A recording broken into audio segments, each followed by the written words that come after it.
ردد معي هذا الدعاء: اللهم إني صبرت صبرا كثيرا، تألمت وتعبت، اللهم بشرني بفرحة كبيرة تجعلني أسجد لك باكيا.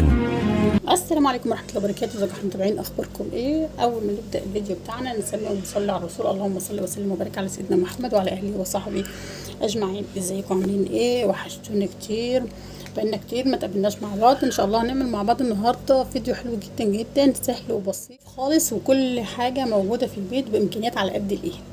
هنعمل النهارده مع بعض الصابون بريحه اللي هو بتاع البشره بتاع الشاور. تمام.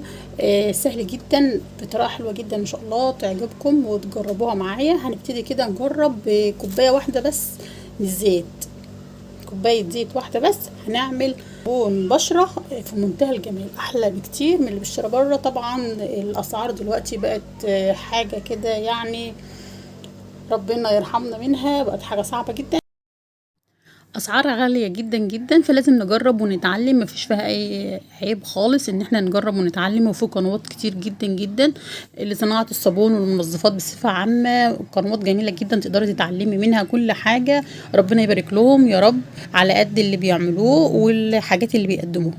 زي ما متعودين دايما مع بعض، الحاجه اللي بجربها وبتنجح معايا بحب اعرفكم عليها علشان الكل يستفيد.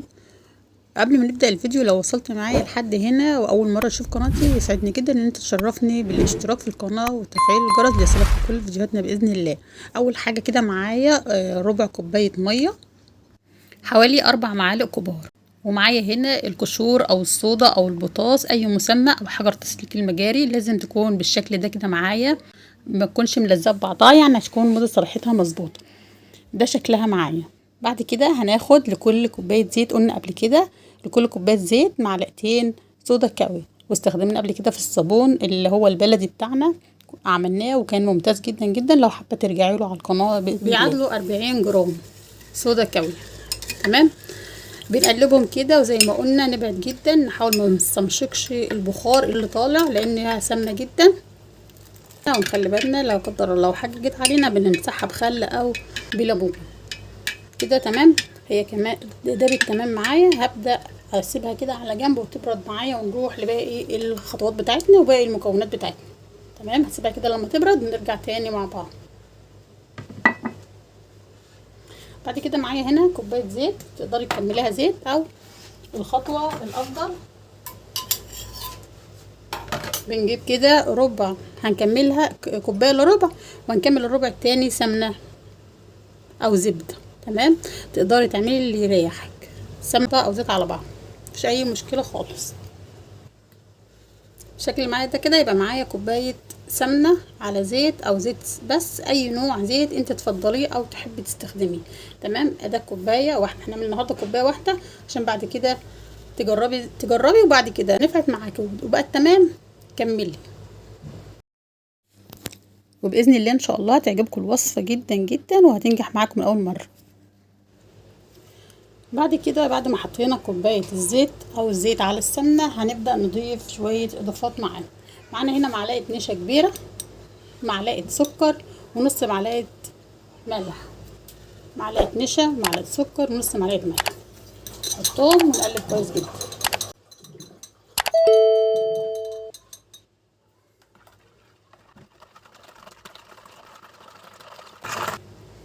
اهم حاجه التقليب، هنقلب كويس جدا جدا لحد ما كل المكونات اللي معايا تدوب.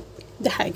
الملح احنا حطيناه هنا عشان يساعد على تصلب الصابونه، والنشا طبعا بيفتح وبيبيض وبيرطب البشره. تمام.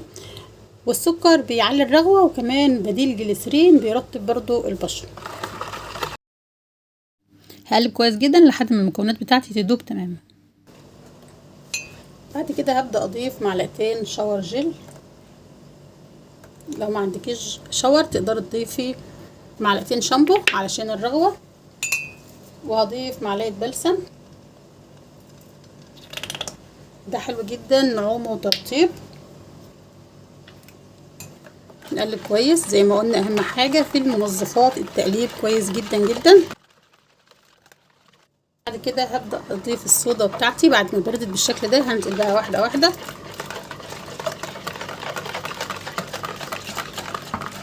هبدأ اقلب ما شاء الله عشان الصودا بتاعتنا قوية، وكل ما الصودا يعني كل ما بتسيبها تبرد بتصبن معاكي بسرعة. تمام، يعني مع ان احنا هنا الزيت بتاعنا نضيف اول مرة نستخدمه، بس الصبن على طول هو بياخد وقت عموما. هنقلب بقى شوية بشوية كده، يعني لو ما تصبنش معاكي سيبيه 5 دقايق وقلبي 5 دقايق كده لحد ما يصبن معاكي.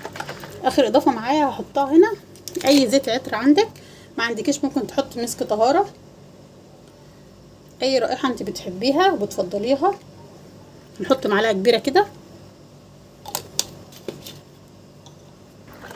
نقلب كويس جدا. شايفين القوام ما شاء الله جميل كريمي وناعم خالص. اخر حاجه معايا هنا اللون، وتقدري تسيبيه زي ما انت عايزه كده، تقدري تحطي لون زي ما تحبي، موجود عندك ومتاح ضيفي، مش موجود خلاص مفيش اي مشكله. هضيف اللون واقلبه عشان ما اطولش عليكم وارجع لكم تاني. بعد كده معايا القوالب دي، عندك قوالب سيليكون حطي، قوالب كيك ما تستخدميهاش، اي حاجه انت عايزاها حطي فيها مفيش اي مشكله خالص. لو هتستخدمي دي مش السيليكون هتدهنيها زيت، يعني انا دهنتها زيت وبعد كده هبدا انزل بالصابون بتاعي. ده شكل الصابون بتاعنا بعد ما ضفت اللون. بس نخلي بالنا واحنا بنضيف نزود اللون شويه، لان الصودا بتسحب اللون فهيخف معاكي، واللون كل شويه هيفتح معاكي. تمام، زي ما احنا شايفين الصابون معايا كريمي في منتهى الجمال، نعومه وناعم جدا زي ما احنا شايفين. ده طبعا عشان احنا خدمنا الصابونه كويس، قلبناها كويس في التقليب زي ما قلنا، المنظفات اهم حاجه التقليب. هتاخدي ما شاء الله نظافه وريحه وتوفير، وريحه حلوه جدا جدا. كمان هتاخدي 4 صابونات، الواحدة حوالي 125 جرام، وده كله من كوباية زيت واحدة، يعني توفير التوفير اقتصادية جدا جدا. أهم حاجة الصابونة هنخبطها كويس جدا جدا كده كام خبطة، علشان خاطر الصابونة لو فيها أي فراغات تتجمع مع بعضها مبقاش فيها أي فراغات.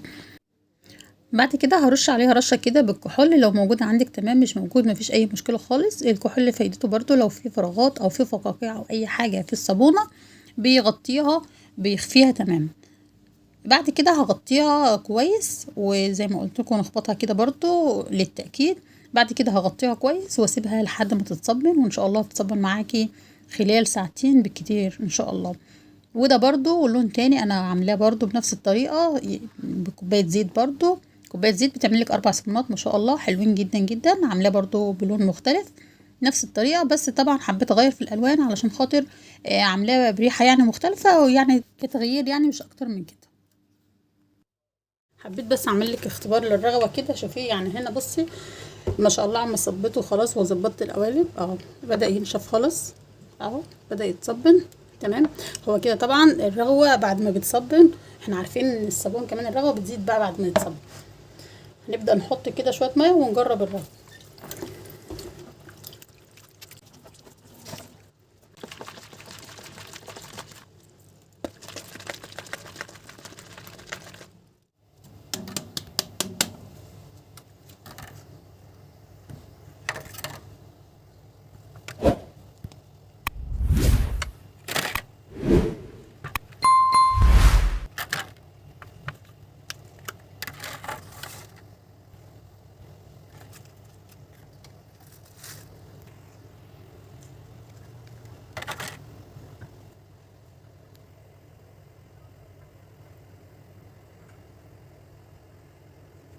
وقف وقف وقف وقف.